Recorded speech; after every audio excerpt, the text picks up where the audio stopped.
Assalamualaikum warahmatullahi wabarakatuh. Saya Cindy Purborini Alitriani dari kelas AK3B. Pada kesempatan kali ini saya akan menjelaskan flowchart tentang prosedur penerimaan kas dari pelunasan piutang yang terdapat di halaman 252 yang merupakan tugas mata kuliah Sistem Informasi Akuntansi dengan dosen pengampu Ibu Desi. Oke, di sini terdapat 8 bagian, yaitu ada pelanggan, mailroom, kasir, buku jurnal, piutang, buku besar, audit, dan bank. Untuk pertama, ini kita mulai dari pelanggan. Pada bagian pelanggan ini, dia mengirimkan kas dan remittance advice atau surat pemberitahuan pembayaran kepada mailroom. Setelah itu, bagian mailroom membuat daftar remittance atau pencatatan pembayaran yang diterima secara manual. Dari kegiatan tersebut, mailroom ini akan menghasilkan daftar remittance dalam bentuk dokumen rangkap, yaitu terdiri dari 4 rangkap. Setelah itu, keempat rangkap ini itu nanti akan didistribusikan ke masing-masing komponen perusahaan. Nah, selanjutnya itu setelah itu, daftar remittance 1 beserta kas dan remittance advice ini akan dikirimkan dari mailroom ke kasir, di mana nanti bagian kasir ini akan melakukan kegiatan secara manual, yaitu menyiapkan slip setoran untuk mencatat uang yang diterima. Selanjutnya, kasir juga akan menyerahkan bukti setor 1, 2, dan kas ke bank. Lalu, remittance advice ini akan dikirimkan ke bagian piutang, dan untuk daftar remittance 1 ini akan diarsipkan kasir sesuai urutan tanggal. Selanjutnya itu ke bagian buku jurnal.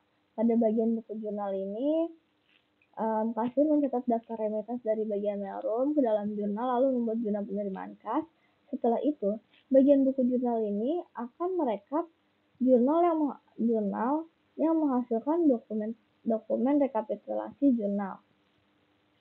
Lalu selanjutnya pada bagian piutang itu nanti menerima remittance advice dari bagian mailroom yang ada lambang C.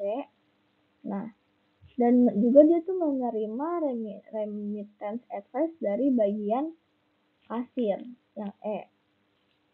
Nah, dari kedua dokumen tersebut yang telah diterima, maka akan dibandingkan secara manual. Dan setelah itu, bagian piutang itu akan mencatat piutang tersebut ke dalam kartu piutang dagang dan akan diarsipkan sesuai dengan urutan tanggal. Lalu pada bagian buku besar, menerima rekapitulasi jurnal dari bagian buku jurnal dan akan memproses rekapitulasi tersebut oleh bagian buku besar. Di mana setelah itu data dari jurnal penerimaan kas tersebut diposting secara manual ke buku besar. Lalu ke bagian bank, setelah bank menerima bukti setoran, dia tuh telah memverifikasi juga kan uang diterima. Maka bank pun akan membuat laporan dan akan mengirimkannya ke bagian audit. Yang dimana nanti setelah itu bagian audit akan membandingkan nih dokumen bukti setoran dan daftar remittance 4 yang dikirim dari mailroom.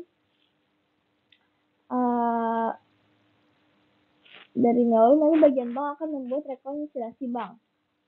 Setelah itu, laporan bank serta dokumen yang lainnya akan diarsipkan secara terpisah oleh bagian audit.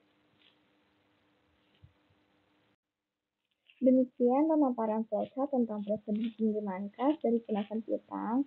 Mohon maaf apabila ada kekurangan dalam penyampaian materi. Saya berharap informasi yang saya sampaikan memberikan manfaat. Terima kasih. Wassalamualaikum warahmatullahi wabarakatuh.